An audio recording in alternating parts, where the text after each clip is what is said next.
So our next panel is innovation success stories.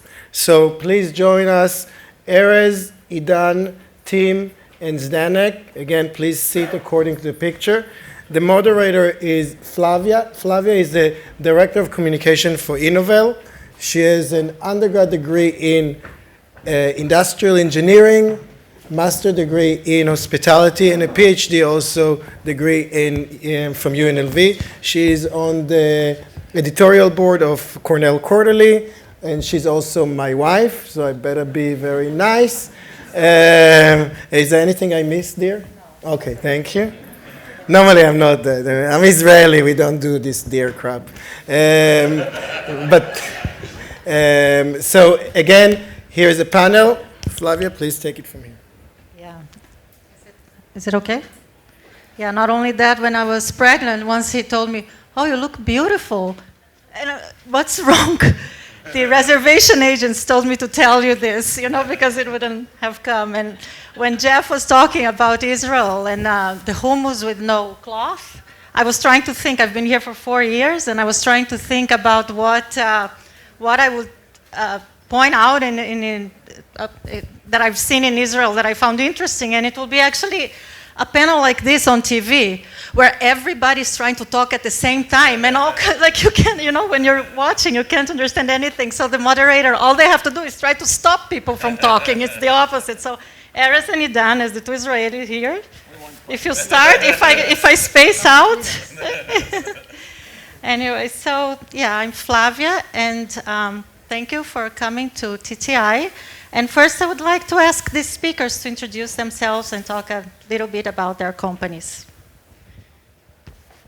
Well, I don't have a microphone. You don't have a microphone? So good morning, ladies and gentlemen.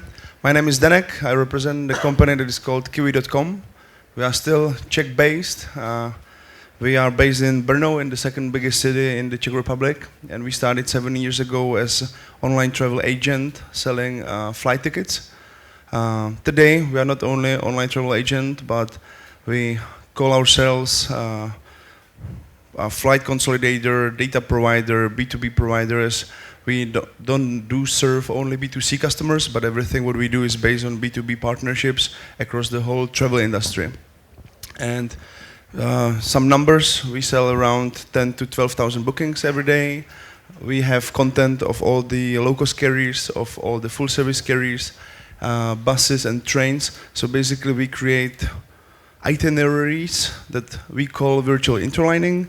That means that we can, like on one itinerary, have multiple carriers, not only flights, but also buses and trains. And we do global sales. We have 14 locations. We employ 2,700 people these days.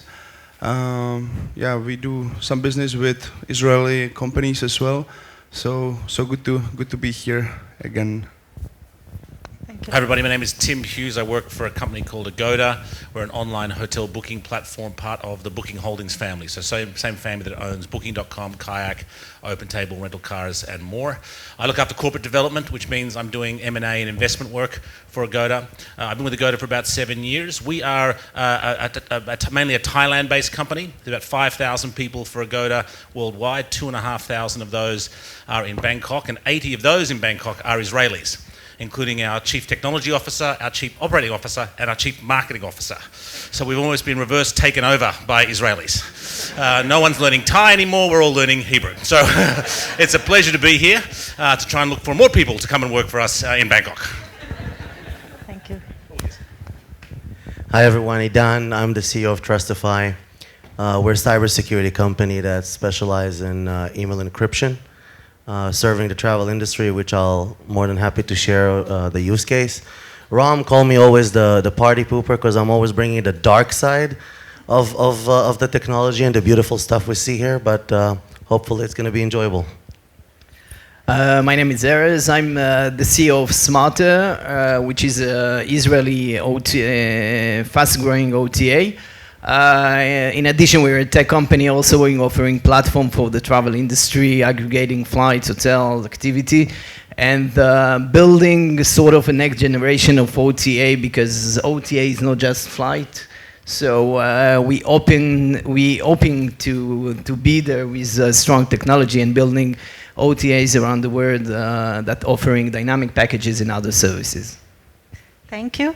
So I'm going to start with Zdenek, the last one to arrive. But so first, I wanted to ask you. I guess the hot news in the industry is that Kiwi was acquired by a private equity. If you could tell us a little bit about that acquisition, what it means about to your strategy, innovation, and then I also wanted you to talk about your investment in the Israeli startup. Okay, how much time do I have? 1 minute, 2 minutes, 3 minutes? 20 seconds. Ooh. Okay, so we were not fully acquired by General Atlantic. We sold around 52% of shares. Basically, it goes back to the history of the company when we started. We did get 3 investments from 3 various venture capitalists from the Czech Republic, and they got on board it in 2012, 13, and 14. And these groups, they wanted to basically exit the investment, as it was like a little bit too much on them. So we were searching for a partner who would be able to buy out their shares. We spent around 15 months of preparations, management, presentations, due diligence. It was really a long process. We learned a lot. We of course improved all the internal processes, planning, budgeting. As let's say 15 months ago, we were not really good in that, but right now we are. And in terms of strategy, well, we will see. Basically, they are coming. All the main guys from GA are coming this week to the company, like today and tomorrow. So that's why I need to leave pretty early, Tel Aviv, as I need to catch them as well. But basically, we are B2C, but we still do B2B. We have partnerships with OTAs, with TMC companies, and so on. But we see that we might be doing a little bit of more B2C, as throughout the history of the company we were profitable. We were able to finance all the growth, all the hiring, all the technology, data, and everything. But we were not earning enough actually to invest into marketing campaigns, TV campaigns, to push the brand. On the other hand, the product wasn't ready as well.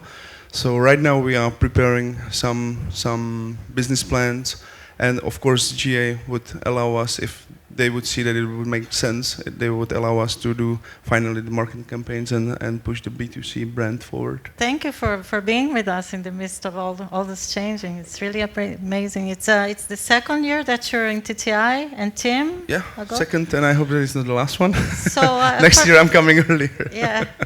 So, you know, for you really briefly, and then Tim can take on why are you coming back to TTI? What is it that you're seeing in Israel and in Israeli technology that is interesting?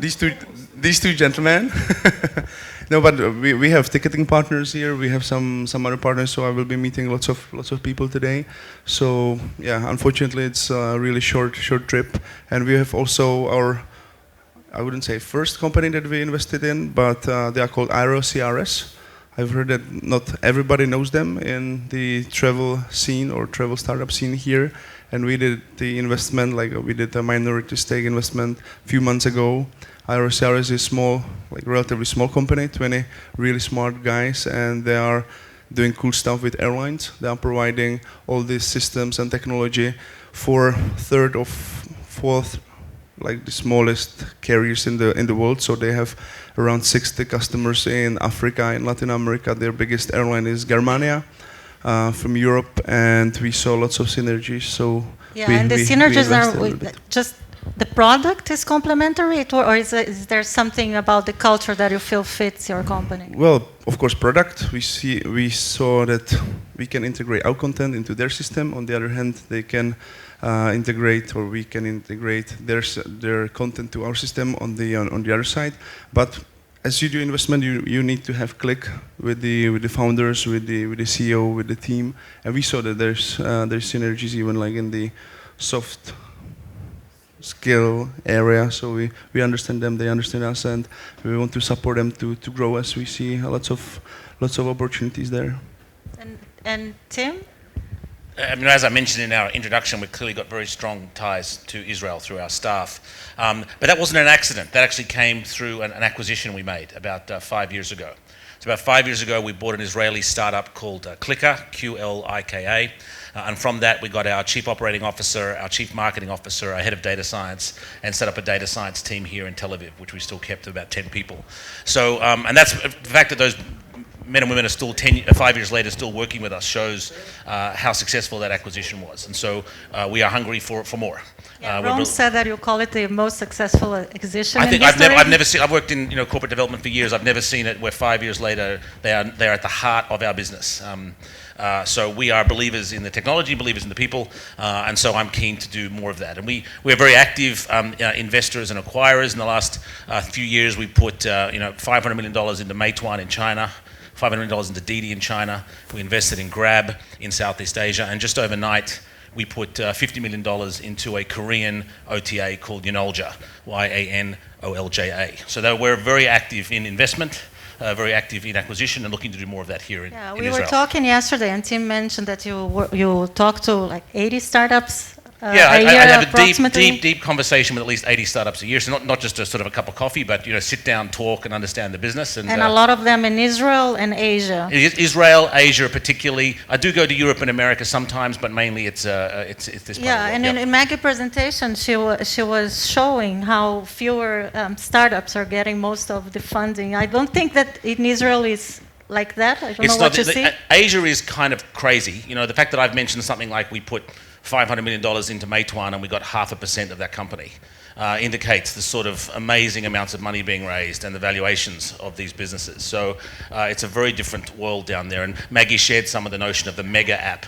in Asia, which is where one app can do basically everything from order food to... Israel, obviously, it's a smaller market. The domestic size of the market impacts a lot of that. China has the biggest domestic market in the world, so can afford those sorts of things. But the technology we see here is incredible, which is why we keep coming back. Yeah. Okay, so now I'm going to talk to Erez. And Erez has interesting, you can have, in a way, both sides, the perspective of both being an OTA and dealing with a lot of innovation coming out of Israel. So what did you learn out of? Yeah, I think that the aim for us today is, I think that the OTA area is going through tremendous changes. From the traveler that just search for flight, now he's searching much more, he's searching for experience. And we aim to build the next platform and for the next generation of OTA. And in order to do that, there's something very clear. You need a lot of money. This is in one hand. But in order to reduce time to market, you need startups that all of them are doing a lot of small model and small development that can, at the end, be used by big platform on a big traffic. So what we constantly having between 3 and 5 startups that are doing POC on our platform with big traffic that we are generating, lots of data. And it allows us to see if what they are deploying works, and it allowed them, the startup, to see if their products can reach the travelers. So I think that partnering with startup and doing those networking, it's a must, because we need to move much faster, and we cannot do everything, so we're just using them. The startups in the very early cycle, what are they doing right and what are they doing wrong in general terms? I think mainly those who are doing wrong, usually we're not working with them. So, but how do you identify? No, but what we can identify is, I think that one thing it's crucial, is to understand that travel tech starts by travel and then tech, and not tech travel, because everyone needs to understand. And I think that those who have more difficulty to reach a product is those who think from the first beginning that the tech solution is everything. But travel is much more than just tech. So you need to understand the business model, you need to understand how the purchase process, you need to understand how hotel works, you need to understand how travel agents work, and you need to understand why they are still using the GDSs or why they're still using this blue screen. And I think that it's a major part. And when I'm meeting with lots of startup, and I think that those who understand that you need to have a better inside view of the travel industry before just deploying a tech solution, they reach a great success. When you think that only the tech part, that will disrupt and will change all the market, I think the journey will be much more longer. And I want to expand on that too, because the other thing about travel is the type of technology we need is beyond the word travel too. So for example, Agoda, we call ourselves an accidental fintech company, right? Because we charge 85% of our transactions we're charging a credit card. So that's billions of dollars a year in which we're charging credit cards, and that's billions of dollars in which we have to pay hotels. So the team that works on that is a fintech company. They're not a travel company. They're spending all of their lives trying to maximize or minimize the merchant rates we pay and minimize the transfer costs of paying things. And so I spend a lot of my time talking to fintech companies that don't realize that they would be attractive to a travel company, because they don't realize how much we have to do work in the fintech area. So there is a lot of opportunity from startups, from other ecosystems to come into travel, and that's what Idan did. So which ecosystems are you in, and what is unique about travel? So first of all, Trustifi is a US-based company, so most of our clients are located in the United States, and through Travel Tech here, we managed to acquire some clients. But your team, your developed team is... The R&D, the research and development are in Israel, but the rest of the team are in the United States. But Trustifi, for travel, we needed to break some kind of a DNA to see how we can leverage the comfort and the security together, because security and comfort doesn't work together. And the best example I can give about it is we just saw an amazing technology of Tabit, right? Everybody was so amazed. Hey, I can sit in a beach bar and then put the reservation and just charge my room. But nobody asked himself the question that now I have a waiter in the beach bar that knows everything about me. What is my room number, when I check in, when I checked out, how much money I spend, and a lot of information. Now, my question from the cyber point of view, who's liable for this information? And when I look about this audience here, all I see is free data. That's what it is. We're selling our data, we're selling our profiles, we're selling our information for free. And then everybody else is using AI technology, the buzzword, to use it for their own leverage and money. So what we did in Trustifi is we came to the travel industry and we said, okay, we're not going to break the DNA, we're not going to ruin the comfort of the client, we're actually going to help you use the cybersecurity for the comfort, but actually make it more secure. So one of the UKs I can actually share here is that we did with the hotel, a very large casino hotel in Las Vegas, that we actually shortcut the check-in time 30%, save on the human resources and a lot of different aspects that the hotel spend, just by giving the security necessary for somebody to check in with his credit card, authentication, email, without passing into the reception at all. Because one of the main reasons why people still need to go to the front desk is to give the credit card, to give the ID, and to check in the hotel.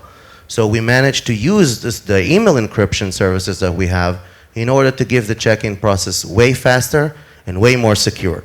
And now the hotels love it because it's also saved them a lot of money. On top of it, when we're talking about travel, and last year when we were here in TTI, is the Marriott case. When we saw, it's a large group of hotels, they bought Starwood, and one day they got hacked and they lost billions of dollars.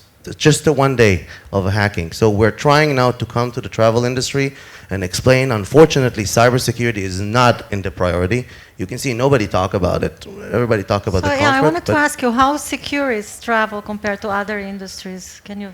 Well, it's depend and it's varied, but I will agree with Ram. The big, and also Sean that was here from Vegas, the big corporation, the big hotels chain, takes them a lot of time to acquire innovation and to change existing systems. It's like frustrating to convince fast them. followers, according to China. And that's the reason we're calling them, you don't call us until you're sick, like a doctor. You go to the doctor when you're sick and you ask him, give me whatever you want, I'll pay everything, just make me healthy. That's exactly cybersecurity. They're calling us after the breach happened, and now they're going to invest everything in the world to make it happen, otherwise they're going to lose their clients. So the travel industry at the moment, unfortunately, it's getting better. Cybersecurity is still not on the top priority. Okay, and we have a question here for you, Erez.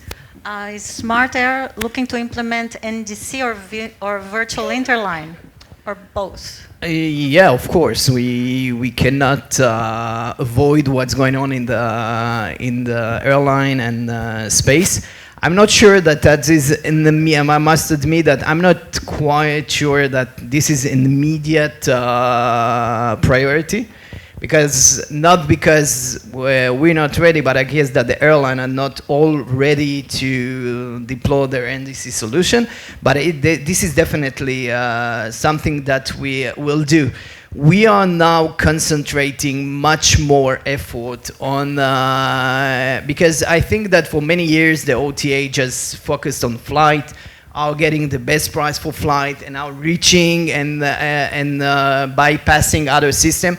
I think that today we need to think much more further and much more out of the box, and that's exactly why those events are great, because flight today is a commodity. Flight is only, for the traveler, he doesn't care with who is flying, and he care about what he's going to do. And I think that if I'm seeing our roadmap in terms of development and our tech roadmap, so we much more concentrate of how answering to this new need of the traveler, to bringing much more content for answering what he want to do, and not just how he gonna get there. So I'll invite Zdenek to comment on that.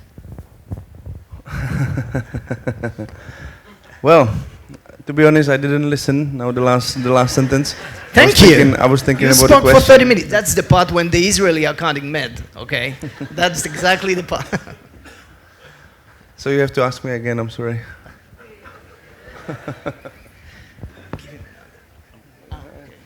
No, he's saying that he's talking about the airlines, that the OTA and the role of the OTAs. And are you selling really a commodity, or what is your product? What is going to happen? Well, the OTAs, okay, there's MetaSearch, there's OTA, and there's, for example, the airline. We see and we believe that we are bringing some additional value to the customers, and it's not a matter for all the OTAs in the market. It's not. How do you see that? How would that happen? This additional value. How can you create value? Well, you create value that you add there something extra. So we are not only reselling the flights that anybody can buy directly at the airline website or directly at the other OTAs, but as we are creating the virtual interlining, we are saving time to the passengers, to the customers. We are bringing some unique content that they wouldn't be able to find elsewhere. So I would say that we are kind of well positioned in terms of, for example, Google expansion with their Google Flights. There are meta searches that don't offer anything new. They are just kind of buy traffic, then send the traffic elsewhere. So there will be lots of moves in the industry towards meta searches will be changing. Meta searches want to become more as OTAs. And do you feel that the airlines are ready to those changes? Are they open? Are they more willing to, or flexible? It depends. I would say that low-cost carriers are more open for changes. They are more open for even new models. On the other hand, full-service carriers, the old ones, I don't want to name, but the biggest airlines in the world, they've been doing for decades the same. They cooperate in the same level with the same terms, with the same people. And when we talk to them, actually, to cooperate with us, of course, it takes months of negotiations, months of educating them why we are different, what we are bringing to the market, to the customers, and that's not really easy. So the travel industry towards the customer is changing, but of course it's not as fast as we would like to see. I think that airline also, they don't see OTA like they looked at OTA 5 years ago or 10 years ago. For them, to be clear, OTA, if they're selling flight only, they're not giving any value to the airline. The airline today knows how to reach the client. The airline are going to meta searches exactly like OTA do. So the value today to bring is much more than that. So coming to an airline and developing NDC and reaching them directly, okay, that's great. So the airline won't have to pay the GDS. Wow, amazing. But that's their problem. It's not our problem. Our problem is to deal with giving value, creating real value. And I think this is the big challenge today of the OTA. Because you're sitting with the airline today, and he is afraid to give you prices to sell flight only. And I agree with him. There's no value I'm giving. We are fighting on the same place, on Skyscanner, on Kayak, etc. We're just fighting. So if we're giving value, then they are willing. So there's a win-win situation with airline and hotel. So it's like Maggie said, to go where no one has gone before. Right, that's what you're looking for, to create value. Tim, sure. There's a question here with 3 likes. Yeah. We found it impossible to navigate investments in Asian because of political reasons. Before I answer that one, let me answer number 1 and number 3 together, because I can actually answer 1 and 3 at the same time. So the first one is red flags looking at during due diligence, and the third one is what was the reason for the success. And it's actually the same thing, which is people. So the biggest red flag that we get in any due diligence is when we find B-grade people. I don't mean bad people, I don't mean terrible people, I mean B-grade people. And the biggest single piece of advice I give to startups, particularly those who've got, let's say, less than 20 people, is every single person you hire has to be an A-grade person, even if you do without somebody for a while. Because if we come into a company and we meet 2 awesome people and then 5 solid people, that kills the whole idea for the company, because we're not there to buy solid people. We're only there to buy superstars. So you need to only recruit superstars. And that then comes to why the acquisition of Clicker works so well, is that we hired superstars. And they went inside our organization and they changed our organization, and that's why the number 2 guy in the company is the CEO of Clicker. So the success there was based on the fact that we bought a company that only had superstars. So my biggest tip to the startups is, even if you end up with an empty spot on your team or you end up struggling with resources, don't bring on solid people. Only bring on awesome superstars. 30 seconds on the Asian one. This is the answer. This one is short to answer but complex to do, which is about building relationships. So it's about a lot of people on airplanes flying all the time to meet governments, venture capital firms, startup organizations, and so forth, and to build those relationships. We have a head start in that. We're lucky enough to have people on the ground in every Asian country, and often with 2 or 3 offices, so we've already got those relationships built. But it is almost old-fashioned business development as much as it is investment work. So half my time is kind of selling and biz dev as much as it is corporate development. Yeah, so it helps to be based in Asia. Thank you very much. We're out of time. Okay. To Erez, what type of partnership you have in South Africa, and how is your technology being used? Okay, so thanks to Rome, by the way, we got connected to an amazing person in South Africa that deals with parks and tours and activities. And they looked for technology to bundle their services with the flight, hotels, and exactly what our platform do. So we provide technology, and we met, we build, we analyze the market together, and we are deploying our technology in the market that is now used by those amazing person that came here to Tel Aviv, which is great. I think that there were never so many South African in Tel Aviv in one time. They call us from the embassy and they say, "What's going on there? Is there everything?" So the idea till now, our technology was mainly deployed in Israel, okay, under Smartair.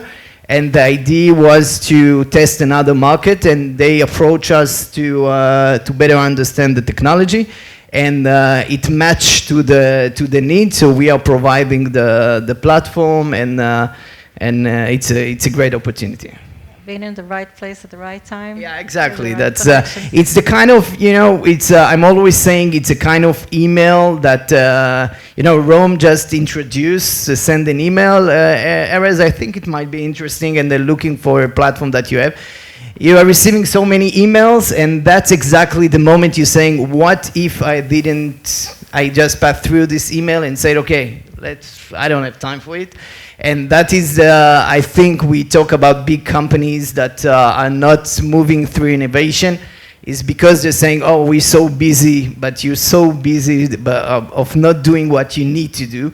And I took the time to read this email and to get in contact, and I think that's, in the travel industry is one of the industry where networking is 50% of the way to success. So Idan, can you take on that? Well, there is a question for me asking if we choose travel as the first option.